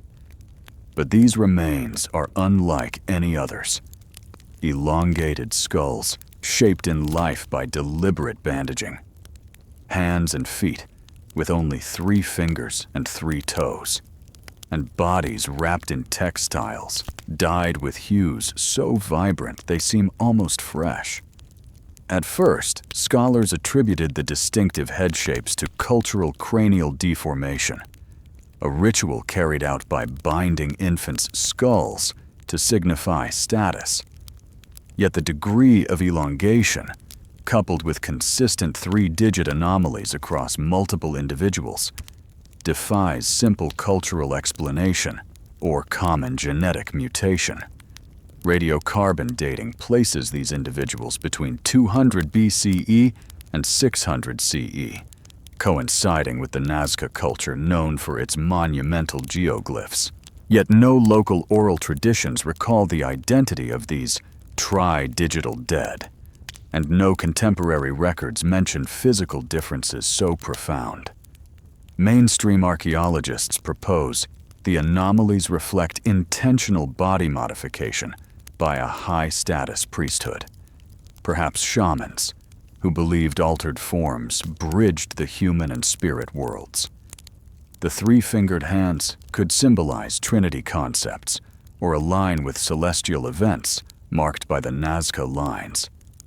But skeptics point out that while cranial deformation is well documented worldwide, true polydactyly so widespread in a single community is virtually unheard of without genetic isolation. Fringe theories leap to more extraordinary claims. A hybrid race born of human-alien interbreeding, special emissaries of extraterrestrial visitors depicted in Nazca art. Proponents note that several glyphs resemble floating figures and elongated heads, hinting at a shared iconography between the living and the dead. Others suggest advanced genetic experiments by a lost civilization, an early foray into body manipulation far beyond the technological scope of the era. Today, researchers employ CT scans to digitally reconstruct the skull's internal structures, DNA analysis to detect potential genetic markers, and textile studies to trace the origins of the dyes and fabrics. Chemical assays reveal residues of psychoactive plants in burial chambers, suggesting ritualized ceremonies accompanied the interment of these unique individuals. As we piece together this puzzle, cross-referencing isotopic data with geoglyph alignments, interviewing local Quechua elders for forgotten myths, and scrutinizing every tomb's orientation under the desert sun, one question looms larger than any other. Were the Nazca mummies the bodies of visionary priest-kings, marked for their power, or do they represent something far stranger? an encounter between humanity and forces beyond our world.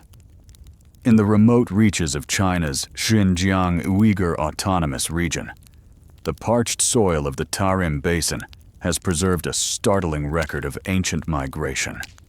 The Tarim mummies, first discovered in the early 20th century, these individuals, buried between 2,000 and 3,000 years ago, emerge from their wooden coffins with features strikingly European. Fair or reddish hair, elongated faces, and high-bridged noses. Their remarkably intact garments, woolen cloaks woven in complex plaid patterns, suggest an advanced textile tradition more reminiscent of Bronze Age Central Asia than indigenous East Asia. Archaeological surveys reveal that these mummies did not arrive in isolated handfuls.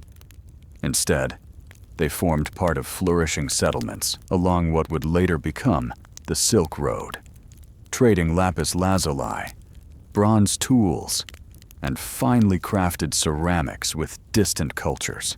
Their tombs are arrayed in north-south lines, each coffin carefully stocked with personal items, leather pouches of grain, silk ribbons, and carved wooden effigies, testifying to a rich spiritual life and belief in an afterworld. Mainstream scholars attribute the Tarim mummies to an early Indo-European branch, possibly the Tocharians, who migrated eastward across the steppe before settling in the arid basin. Genetic analysis supports this, showing Y DNA markers shared with Bronze Age European populations. Yet the scale and sudden appearance of these settlers raise questions. How did they traverse thousands of kilometers of hostile terrain? What motivated their journey into such an unforgiving desert? More puzzling still are the elaborate burial rites. Some mummies were laid to rest wearing masks of charcoal black clay. Others were wrapped in felt-lined coverings, dyed with purple and red pigments derived from distant mountains. The uniformity of ritual across widely separated sites suggests a coherent religious system whose details remain lost. Fringe theories propose even bolder possibilities. Some speculate that the Tarim mummies reflect an advanced, prehistoric civilization that mastered long-distance travel and cross-continental exchange millennia before the Silk Road's formal establishment. Others point to reports of unusual skeletal anomalies, elongated limbs and vertebrae, that hint at genetic engineering or an unknown admixture with now extinct hominins. Tonight, we will trace every lead, from radiocarbon dating of coffin timbers to isotopic analysis of tooth enamel that reveals childhood diets, to reconstruct the lives of these enigmatic pioneers. We will consult geneticists about rare haplogroups, textile experts about weaving techniques, and climatologists about ancient monsoon patterns that might have eased or blocked their path. As we unveil layers of dust and data, one question looms. Were the Tarim mummies the descendants of adventurous migrants driven by trade? Or do they represent a lost chapter of human innovation, one that rewrote the boundaries of ancient civilization? Stretching across the parched plains of southern Peru, the Nazca lines are an enduring testament to human ambition, writ large upon the earth. Etched into the desert floor between 500 BCE and 400 CE by the Nazca culture, these enormous geoglyphs range from simple straight lines that span miles to intricate depictions of animals, hummingbirds, spiders, monkeys, and even geometric spirals. Visible in their full glory only from the air, the lines were created by carefully removing the reddish-brown iron oxide-coated pebbles on the surface to reveal the pale ground beneath. When pilots first flew over the plateau in the 1920s, they were astonished to see these massive designs unfurling below like sacred messages. How did the Nazca people, lacking any aerial vantage point, or surveying tools, plan and execute figures up to 1,200 feet long with near-perfect precision. Mainstream archaeologists suggest the lines served religious or calendrical purposes. Their orientations align with solstices, star risings, and watershed channels, hinting at rituals to summon rain in this arid landscape. Yet for every practical explanation, deeper mysteries remain. Why expend such enormous labor on shapes unseen from the ground? Some scholars theorize the lines functioned as a pilgrimage network, processional pathways leading worshippers toward ceremonial centers. Fringe interpretations propose even grander ideas: messages to deities in the sky, landing strips for celestial visitors, or expressions of a collective language coded in geometry. Tonight, we'll examine drone surveys that reveal previously hidden pathways, GIS analyses mapping alignments to lunar and Venusian cycles, and recently uncovered water channels suggesting an integrated ritual agricultural system. As we trace each line with a mix of scientific precision and imaginative wonder, one question soars above the desert wind. Were the Nazca lines the calling cards of devout Earth Mothers, the handiwork of cosmological engineers, or the enduring signature of a civilization that dared to write its story upon the ground itself?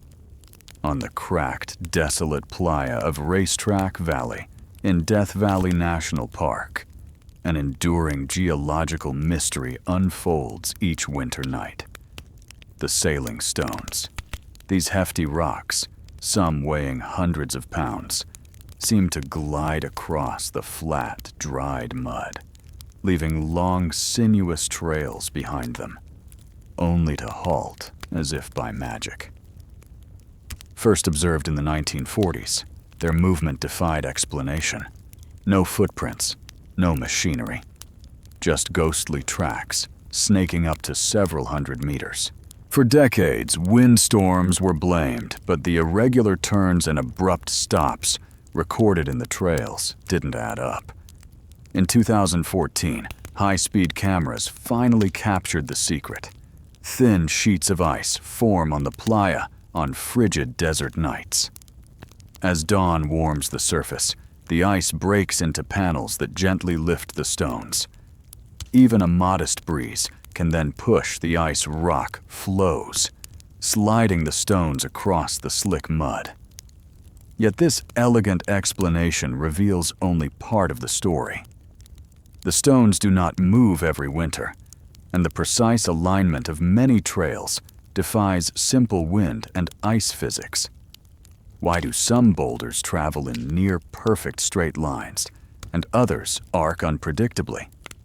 How do variations in ice thickness, mud consistency, and valley breezes conspire to choreograph these slow dances? Tonight, we'll analyze meteorological records, review time-lapse footage, and consult glaciologists on sheet ice mechanics. We'll also use GPS sensors to track future movements and muddy substrate probes to gauge friction thresholds. As we piece together wind, water, ice, and rock, one question remains etched in the desert floor. Are the sailing stones simply a spectacular interplay of nature's forces, or do they hint at deeper, unseen rhythms guiding Earth's silent travelers? Tucked away near the village of Old Kilpatrick in the rolling hills of Scotland lies the enigmatic Cockno stone, a Neolithic canvas carved in deep time.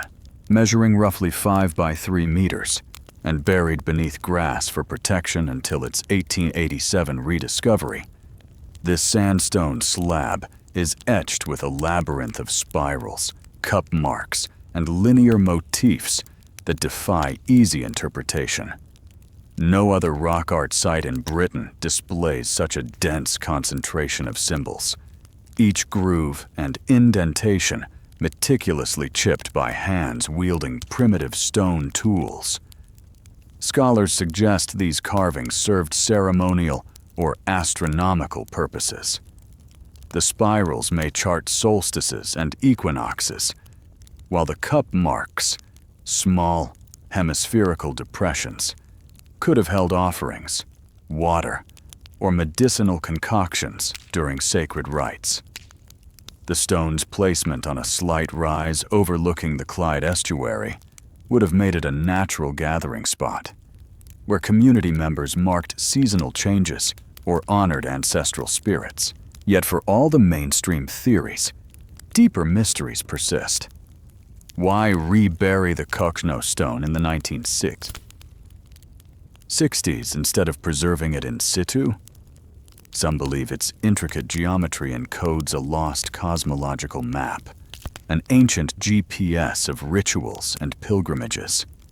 Fringe researchers even propose that the patterns represent an early form of sacred geometry, a symbolic language connecting earth, sky, Dichaye, Kamai, and human consciousness.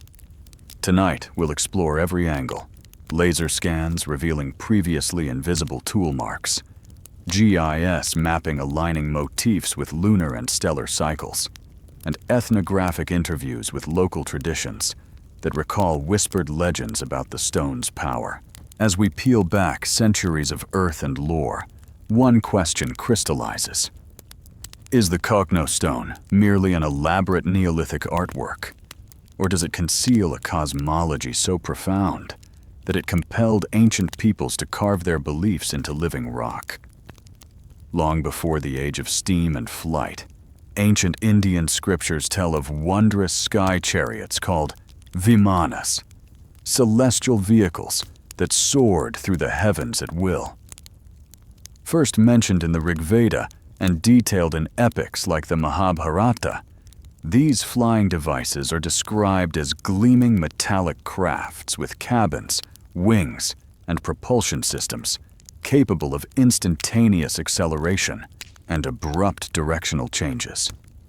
Piloted by gods, sages, and epic heroes, Vimanas were said to navigate between Earth, the heavens, and mysterious other realms.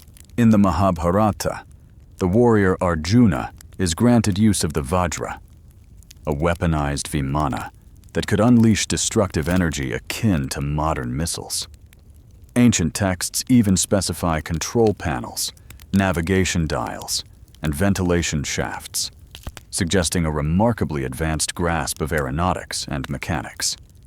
Yet mainstream scholars regard these accounts as metaphorical, mythical poetry expressing divine power rather than literal engineering manuals.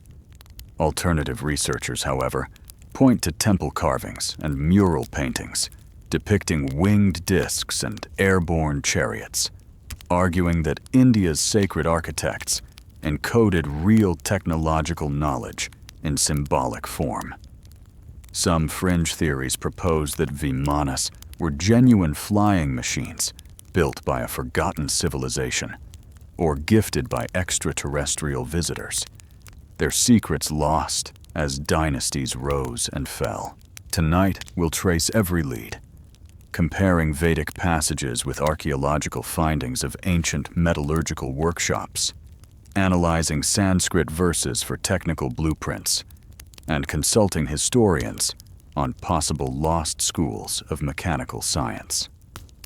We'll also examine temple reliefs under infrared imaging to uncover hidden schematics. As we weave together myth, art, and emerging evidence, one electrifying question emerges. Were Vimanas divine allegories of spiritual ascent? Or did ancient Indians once command technologies that rival our own, only to see them vanish into the mists of time? When archaeologists first excavated Mohenjodaro in the 1920s, they marveled at its advanced urban grid, paved streets, engineered drainage, and standardized bricks, hallmarks of a civilization ahead of its time. Yet buried beneath its orderly avenues lay unsettling signs of destruction. Collapsed homes, charred baking brick walls, and skeletons found in hasty, unceremonious burials. Then, a controversial study in the 1970s by researcher David Davenport detected elevated radiation levels around these ruins, sparking whispers of an ancient cataclysm akin to a nuclear blast. Mainstream historians caution against leaping to conclusions. They point to devastating fires, warfare, or even flash floods as entirely plausible explanations for the burned walls and sudden citywide abandonment around 1900 BCE. Soil analyses, they argue, can be skewed by natural uranium deposits or modern contamination. Still, the intensity of heat required to vitrify clay into glassy shards, often found in pockets near the city's core, remains difficult to explain by conventional fire alone. Could the Indus Valley engineers have unwittingly triggered a proto-nuclear disaster? Fringe theorists propose that Mohenjodaro was not only a cradle of urban planning, but also of arcane scientific knowledge, one that experimented with atomic forces lost to history. They speculate that the glazed bricks are the fallout of a terrible energy release, while the unmarked mass graves hint at swift mass casualties. Tonight, we'll dive into the data, comparing thermoluminescence readings of vitrified bricks, retesting soil cores for isotopic signatures of fission byproducts, and revisiting sealed mass burial pits with non-invasive scanning. We'll consult nuclear physicists on the temperatures needed to fuse Earth into glass and dialogue with Indus specialists about signs of social collapse. As we reconstruct this ancient enigma, piecing together urban genius, sudden ruin, and curious radiation, one question demands an answer. Was Mohenjo-Daro the site of an experiment in forgotten atomic power, or does its downfall lie in human conflict and natural disaster? Long before modern concert halls and megaphones, sacred architects around the world were already composing masterpieces of sound. The colossal columns of Karnak in Luxor, Egypt, rise like stone conductors, their hieroglyph-clad shafts creating an otherworldly reverberation. Whisper a prayer here, and it swells into a resonant chorus. Speak a name, and the temple itself seems to answer with its own muted echo. This phenomenon is far from an isolated trick of geometry. From the air-cooled hypostyle halls of Angkor Wat in Cambodia, to the Inca stones of Machu Picchu, perched above the Andean clouds, archaeologists have documented uncanny acoustic signatures. Specific frequencies, often those corresponding to human vocal ranges, are naturally amplified, while other tones fade. In Machu Picchu, for instance, researchers discovered that particular ledges echo the summer solstice sun alignment, suggesting a deliberate coupling of sound with celestial events. Scholars generally agree that ritual and communication underlie these designs. In Egypt, priests chanted sacred texts, while the temple's shape magnified their voices, forging a visceral bond between worshippers and the divine. In Mesoamerica, stonemasons may have carved plazas and pyramids to broadcast announcements to thousands without drums or horns. Even in prehistoric Europe, stone circles like Newgrange exhibit whisper gallery effects that channel voices across chambers. But the true depths of this knowledge remain shadowed. Some fringe researchers argue that ancient builders tapped into natural resonances of the earth itself, standing waves or geomagnetic pulsations, to induce trance states or healing.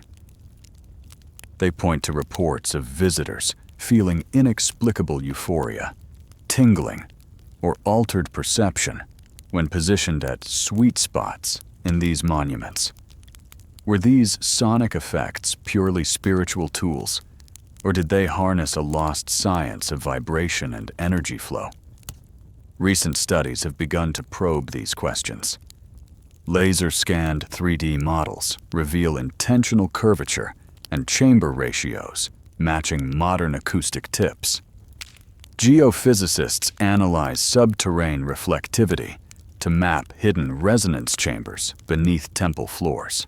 Sound engineers recreate ancient chants in scaled replicas, measuring how low-frequency hums go out and activate stone walls. Anthropologists compare parallel practices from Tibetan singing bowls to Aboriginal songlines, seeking universal patterns of sound as sacred technology.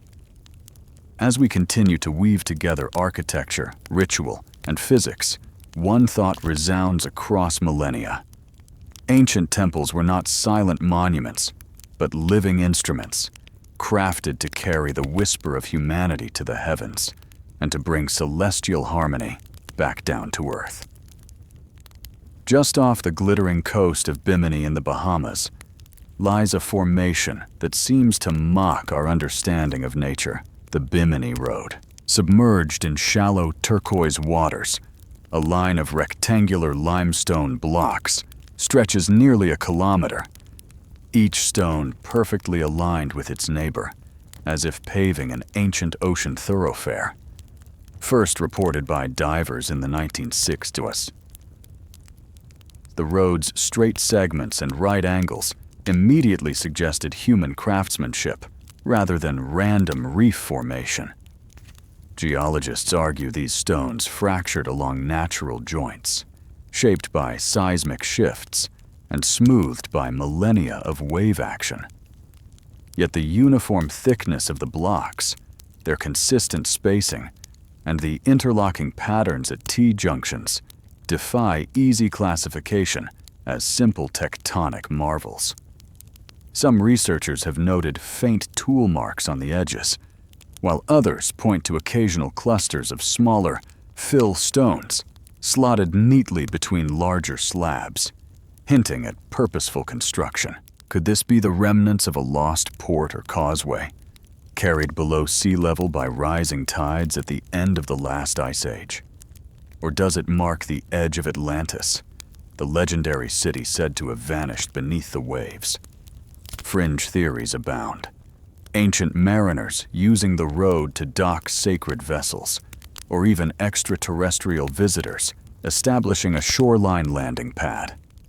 Tonight, we'll examine photogrammetry maps that capture every block in high resolution, consult marine geologists on the region's uplift and subsidence history, and analyze sediment cores for signs of human activity, ceramics fragments, charcoal layers, or organic residues. As sunlight dances over these enigmatic stones, one question emerges. Is the Bimini Road a testament to an unrecorded prehistoric civilization, or a remarkable quirk of geology that convinces us the sea still holds stories waiting to be told? And that brings us to the end of our voyage through time's greatest enigmas, from the silent stones of the pyramids to the mysterious pathways beneath the waves. Each discovery reminds us how little we truly know, and how much more awaits just beyond our reach. If these stories stirred your curiosity, and you're hungry for more hidden truths, hit subscribe, ring the bell, and join our community of explorers. Every new video is another chance to uncover the past's deepest secrets, so don't miss out on the adventure.